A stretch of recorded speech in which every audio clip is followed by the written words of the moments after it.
Welcome to the Buddhism Guide podcast. I'm Yeshi Rabgay, and this episode is called Your Life is a Dream.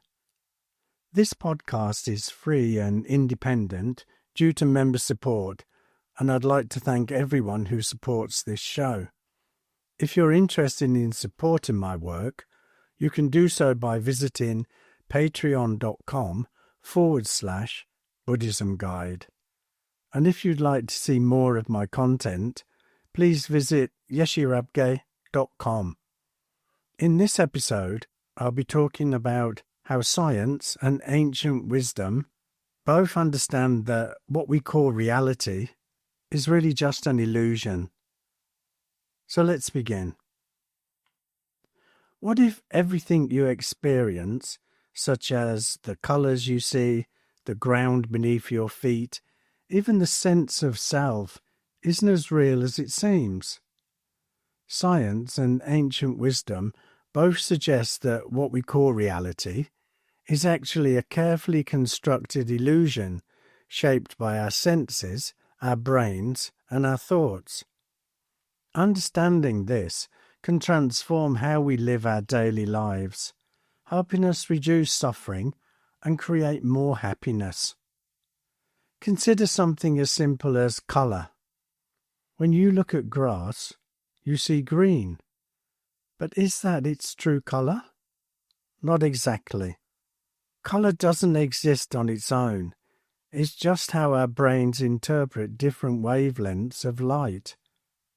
Human eyes have 3 types of colour receptors: red, green and blue, allowing us to see a vibrant spectrum. But dogs only have 2, so grass appears beige and yellowish to them. A mantis shrimp, with between 12 and 16 colour receptors, see tones we can't even imagine. So what colour is grass really? The answer is that it has no absolute colour. It's just energy until our brain interprets it. This means the world you see is unique to you, shaped by your biology. This idea isn't new. Over 2,600 years ago, the Buddha taught that our perception of reality is a kind of an illusion, which he called Maya. He explained that what we experience isn't the ultimate truth, but a filtered, interpreted version of it. Just as science tells us about sound is just vibrations until our ear and drum turn it into noise, Buddhism teaches that all sensory experiences are fleeting and dependent on conditions. Ask yourself this: is the sound in the drum, in the stick, or in the ear? The answer is actually none. Sound arises from the coming together of all these causes, just like everything else in our world. The same illusion applies to touch. When you press your hand against the table, it feels solid, but science shows that both your hand and the table are made of atoms, which are mostly empty space. The sensation of solidity comes from electromagnetic forces between electrons. You're not really touching anything in the way you think.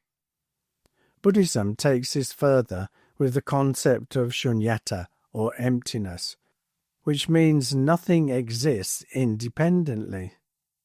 A table isn't inherently a table. It's just a label we give a collection of parts like wood, nails, and human intention. Without these conditions, the table wouldn't exist as we know it. If our senses cannot be fully trusted, what does that say about reality itself? It means that what we experience isn't an objective truth, but a kind of simulation created by our brains. And if that's true, then our thoughts and beliefs play a huge role in shaping that reality. Buddhism teaches that the mind is the forerunner of all things, meaning that how we think directly influences how we experience life. If you constantly tell yourself, I'm unlucky.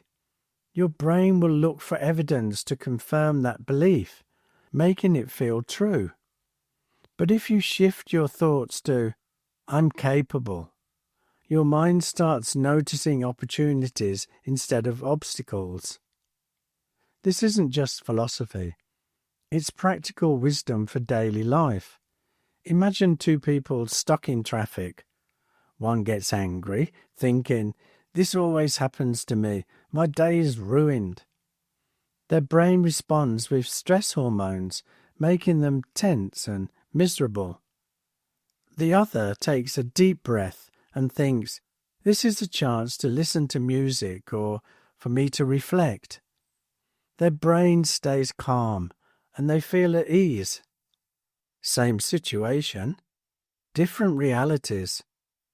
This is why practices like gratitude journaling work, as they train the brain to focus on the good, which then makes positivity feel more natural over time.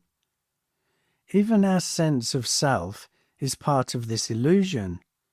Neuroscience shows there's no single self in the brain, just a constantly changing flow of thoughts, memories, and sensations. Buddhism agrees, teaching that the idea of a fixed, separate I is an illusion. When we cling to this false sense of self, we suffer.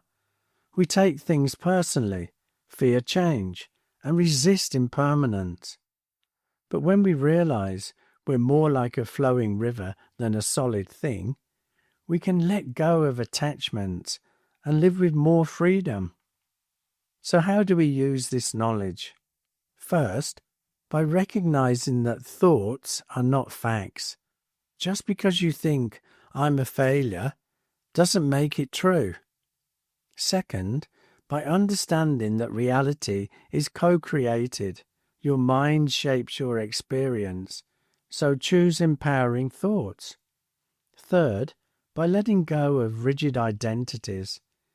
If you stop insisting, this is who I am, you open yourself to growth and change. And finally, by practicing meditation. This isn't about escaping reality, but seeing it clearly, observing thoughts without getting lost in them, like watching clouds pass in the sky. The Buddha taught that suffering comes from misunderstanding reality and clinging to illusions as if they were solid and permanent. But when we see through the dream, we gain freedom. We stop fighting against mental projections and start living with wisdom.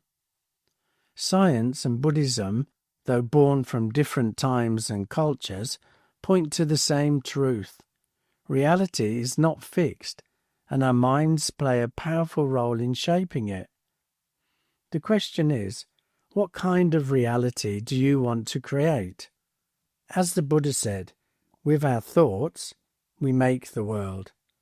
And when we see clearly, we can shape it with intention, compassion, and peace. So that's it for this episode. I hope you found it of some benefit. And don't forget to check out my website, yeshirabgye.com, or follow me on Instagram at yeshi_rabgye. So, until the next time, bye for now.